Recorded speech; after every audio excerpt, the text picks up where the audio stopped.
ഇല്ലടല്ലേ വയനാട് വയനാട് ഇപ്പോൾ കുറേ ആൾക്കാർ സഹായിക്കുന്നുണ്ട് ഇല്ലടല്ലേ. അപ്പം നമ്മൾ എടുത്തു പറയേണ്ടത് എന്താ ചോദിച്ചാൽ നമ്മുടെ സ്വന്തം ആർമിക്കാർ ഇല്ലടല്ലേ, നമ്മുടെ സ്വന്തം ആർമിക്കാർ എന്താ ചോദിച്ചാൽ അവർക്ക് നമ്മൾ എത്ര നമ്മൾ നന്ദി പറഞ്ഞാലും മതിയാവില്ല. എന്താ ചോദിച്ചാൽ അവരാണ് കേട്ടത് യഥാർത്ഥ ഹീറോസ്. അവരെല്ലാം കേട്ടത് അവർ മാത്രമല്ല എല്ലാവരും ഇപ്പം നമ്മൾ അവരെ ആപത്ത് ഘട്ടത്തിൽ ആരൊക്കെ സഹായിക്കുന്നു അവരെല്ലാം യഥാർത്ഥ ഹീറോസ് അറിയില്ലടല്ലേ. ഇപ്പം അവർ ഊണില്ല ഉറക്കൂലാതെ അവിടെ നിൽക്കുന്നുണ്ട്. ഇപ്പം നമ്മുടെ ഞാനിപ്പോൾ കണ്ട ന്യൂസിലാണ് 24 മണിക്കൂറിനുള്ളിൽ ബെയിലി പാലം നിർമ്മിച്ചിരിക്കുകയാണ്.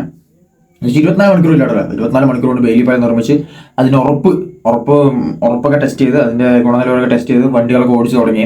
സത്യം പറയുന്നത് നമ്മളൊരു ബിഗ് സല്യൂട്ട് ആണ് കൊടുക്കാൻ. ബിഗ് സല്യൂട്ട് നമുക്ക് അവർക്ക് തന്നെ കൊടുക്കണം, ഇന്ത്യൻ ആർമിക്ക്. എന്താ വെച്ചാൽ ഒരു പ്രശ്നം നടന്നതും ഓടിയെത്തി, മനസ്സിലായില്ലെങ്കിൽ ഒരു പ്രശ്നം സത്യമായിട്ട് നമ്മൾ ഒരു പ്രശ്നം ആ ഒരു ഉരുൾപൊട്ടൽ ലാൻഡ് സ്ലൈഡിങ് സംഭവിച്ച സമയത്ത് തന്നെ അതിന് പിറ്റേ ദിവസം തന്നെ ഇവരെത്തി ഫുൾ രക്ഷാപ്രവർത്തനം നടത്തി. രക്ഷാപ്രവർത്തനം പറയുമ്പോൾ ഊണില്ല ഉറക്കൂല രക്ഷാപ്രവർത്തനം. നമ്മൾ കുറേ വീഡിയോസും കാര്യങ്ങളും റീലൊക്കെ കണ്ടു. എന്താ വെച്ച് കഴിഞ്ഞാൽ ഫുഡൊന്നും കഴിക്കുന്നില്ല കേട്ടല്ല. ഇവർ അതൊക്കെ ഫുഡ് കഴിക്കാൻ സമയമില്ല, ഒന്നാമത് രക്ഷപിച്ചുകൊണ്ടേയിരിക്കണം. അപ്പോൾ ഫുഡ് ഒരാൾ വന്ന് കൊണ്ട് കൊടുക്കുന്നുണ്ട്. സത്യം ഇല്ല കേട്ടല്ല. നമ്മൾ എന്താ വെച്ച് കഴിഞ്ഞാൽ അവർക്കാണ് നമ്മൾ നന്ദി പറയേണ്ടത്. ഞാൻ പറഞ്ഞു എല്ലാവരും ഇപ്പം രക്ഷാപ്രവർത്തനത്തിൽ ഏർപ്പെട്ട എല്ലാവർക്കും നമ്മൾ നന്ദി പറയുകയാണ്. എന്ന് വെച്ചാൽ നമ്മൾ ഇതും അതിജീവിക്കും. ഞാൻ പറഞ്ഞില്ല, നമ്മളൊരു മുമ്പ് ഒരു പ്രളയം കണ്ടു, അതുപോലെ തന്നെ ഇതും നമ്മൾ അതിജീവിക്കാൻ ചെയ്യും. ഇപ്പോഴും അവിടെ തന്നെ ഉണ്ട് ഇന്ത്യൻ ആർമി, അവിടെ തന്നെ ഉണ്ട് ഇല്ലാടല്ലേ. നമ്മളതാണ് ഒരു ആപത്ത് ഘട്ടം വന്നാൽ നമ്മൾ ഓടിയെത്തുന്ന ആൾക്കാർ സത്യമല്ലോ നമ്മൾ ബിഗ് സല്യൂട്ടിനെ കൊടുക്കണം. അപ്പോൾ അതിൻ്റെ ഞാൻ ചെറിയൊരു ക്ലിപ്പ് കൂടെ വയ്ക്കാറില്ലടല്ലേ. മഴ ഇപ്പോഴും പെയ്യുന്നുണ്ട്.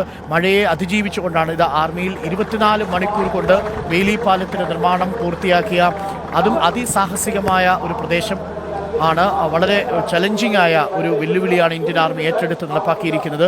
ഇന്ത്യൻ ആർമിയുടെ ഉദ്യോഗസ്ഥർ ഇപ്പോൾ ബെയിലി പാലത്തിന് നിർമ്മാണം പൂർത്തിയാക്കിയവർ അവിടെ നിന്ന് പരസ്പരം ആ സന്തോഷം പങ്കുവെക്കുകയാണ്. ദുരന്തമുഖത്തേക്ക് എത്താൻ ഈ ബെയിലി പാലത്തിലൂടെ ഇനി വാഹനങ്ങൾക്ക് കടന്നു പോകാൻ സാധിക്കും. നമ്മുടെ പ്രതിനിധി ദിലീപ് ദേവസ്യ, TV പ്രസാദ്, മുബഷീർ പി അക്ബർ, സാനിയ മനോമി തുടങ്ങിയവർ അവിടെയുണ്ട്. മുബഷീർ അവിടെയുണ്ട്. മുബഷീർ, മഴ പെയ്യുന്നുണ്ട്, പക്ഷേ 24 മണിക്കൂർ എല്ലാ പ്രതിസന്ധികളെയും തരണം ചെയ്ത് 195 അടി നീളത്തിലുള്ള ബെയിലി പാലം നിർമ്മാണം പൂർത്തിയാക്കിയിരിക്കുന്നു അല്ലേ army? Hello hello hello hello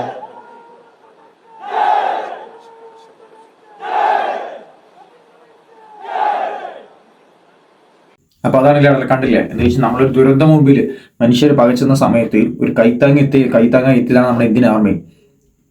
അവരിപ്പം മാത്രമല്ല ഇല്ലാതെ മുമ്പും ഒരു പ്രശ്നം വന്നു കഴിഞ്ഞാൽ, ഒരു നാടിന് പ്രശ്നം വന്നു കഴിഞ്ഞാൽ അവർ ഓടിയെത്തും. നമുക്ക് നല്ല ഉറപ്പുണ്ട്.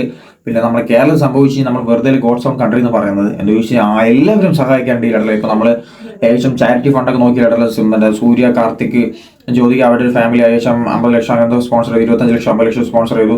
പിന്നെ അതുപോലെ തമിഴ് രശ്മിക മന്ദാന, അങ്ങനെ കുറെ ആൾക്കാരില്ല. തമിഴ്നാട് കമലഹാസൻ, അങ്ങനെ പറയുന്നില്ല. എല്ലാവരും മമ്മൂട്ടി, ദുൽഖർ, ഇപ്പൊ നമ്മൾ കണ്ടു ഫഹദ് ഫാസിൽ, എല്ലാവരും ഓരോരുത്തരെടുത്ത് പറയുന്നില്ല. എല്ലാവരും വെച്ച് ഭയങ്കരമായി സഹായിക്കുന്നുണ്ട്. അപ്പോൾ ഞാനത് പറയാനുള്ളത് എന്താ വെച്ചാൽ നിങ്ങളെ കൊണ്ട് പറ്റുന്ന സഹായം നിങ്ങൾ ചെയ്യുക. ഇപ്പോൾ പൈസ ആയിട്ടില്ലാന്ന് വെച്ച് കഴിഞ്ഞാൽ ഇപ്പോൾ ഡ്രസ്സ്, ഫുഡ് അങ്ങനെയാണെന്ന് വെച്ച് കഴിഞ്ഞാൽ അങ്ങനെ കൊടുക്കുക. അതേ നമുക്ക് പറയാനുള്ളൂ.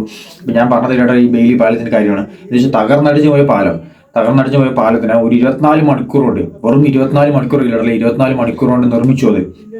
അത് അതിന്റെ ടെസ്റ്റ് പറഞ്ഞു കഴിഞ്ഞാൽ അതിന്റെ സുരക്ഷ എന്താ വെച്ചാൽ നമ്മളൊരു പാലം പറഞ്ഞു കഴിഞ്ഞാൽ ഒരു വണ്ടി പോയി കഴിഞ്ഞാൽ അത് പിന്നെയും പ്രശ്നമാണല്ലോ. വണ്ടി പോയി കഴിഞ്ഞാൽ അത് പൊട്ടാൻ പറ്റില്ലല്ലോ. അതിന് വേണ്ടിയിട്ട് സുരക്ഷയും കാര്യങ്ങളൊക്കെ ഉണ്ടാക്കി വെച്ചിട്ടില്ല. അതാണ് ഞാൻ പറഞ്ഞത്. അത് വെച്ചാൽ ഇന്ത്യൻ ആർമി പറഞ്ഞു കഴിഞ്ഞാൽ വേറെ ലെവലാണ്. നമ്മൾ അവർക്ക് സല്യൂട്ട് കൊടുക്കാൻ വേണം. അപ്പോൾ ഇനിയും ഇതുപോലുള്ള ദുരന്തങ്ങൾ ഇല്ലാതിരിക്കട്ടെ. ഇനിയും ഇന്ത്യൻ ആർമി എന്തായാലും നമ്മൾ വിളിച്ച് ഓടിത്ത് നമുക്ക് ഉറപ്പാണ് ഇല്ലാതെ. അപ്പോൾ എല്ലാവരും സേഫ് ആയിട്ടിരിക്കാതെ പറയുള്ളൂ. പിന്നെ നിങ്ങളെ കൊണ്ട് പറ്റുന്ന സഹായം നിങ്ങൾക്ക് അവർക്ക് ചെയ്തു കൊടുക്കാം. അപ്പോൾ അത്രേ ഉള്ളൂ.